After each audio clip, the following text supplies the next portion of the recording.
Në seancën gjyqësore ndaj të akuzuarve për njërin ndër rastet më të mëdha të narkotikëve në vend, atë të sekuestrimit të 400 kg kokainë në komunën e Lipjanit, sot dëshmoi i akuzuari Kadri Ibrahimi, depoisti ku kap sasia.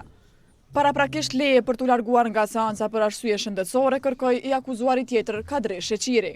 A je gjallë me vazhdu sot me seanca jo? Kadri mundi me liru sallën, Kadria, edhe ashtu që edhe familje me edhe pashtu edhe familje.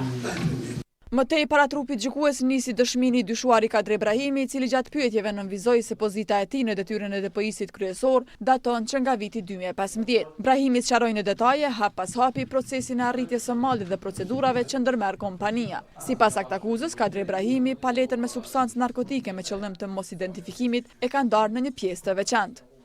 Nga që mos me koni policia, nuk kanë palu në përdërpoja, ata mos e posë mundësi. Se kurse mos të shi policia, po?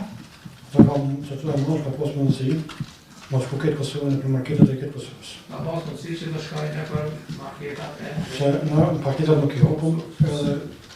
Sepse ne marketat nuk i hopëm. Mu mas portu nuk më intereson ako kur, ako në gjithë se që kom të. Dhe mu nuk më intereson se çfarë ka brenda saj. Ndërkohë që dëshmit për të dyshuarit që akuzohen se përmes kompanisë Msifut kishin lidhur marrëveshje me kompaninë Seara për importin e produktive të mishit të pulës së grirë, por sipas prokurorisë në to ishin vendosur substanca narkotike po vazhdojnë, mbrëm policia kapi edhe 250 kg të tjera substancë narkotike të fshehura në një kamion.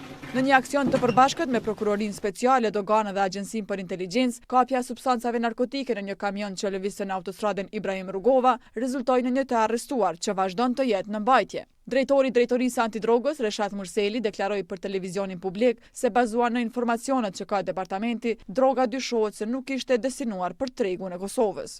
Siç e pam këtu në bas vendin ngjarjes, dikon 205 paketime janë, e që pesha sigurisht parafërsisht se nuk mund të jemi shumë sakt, por kalon mbi 200 kg. Me vendim të prokurorit, i dyshuari është arrestuar për veprën penale, blerja, posedimi, shpërndarja dhe shitje pa autorizuar e narkotikëve, substancave psikotrope ose analoge.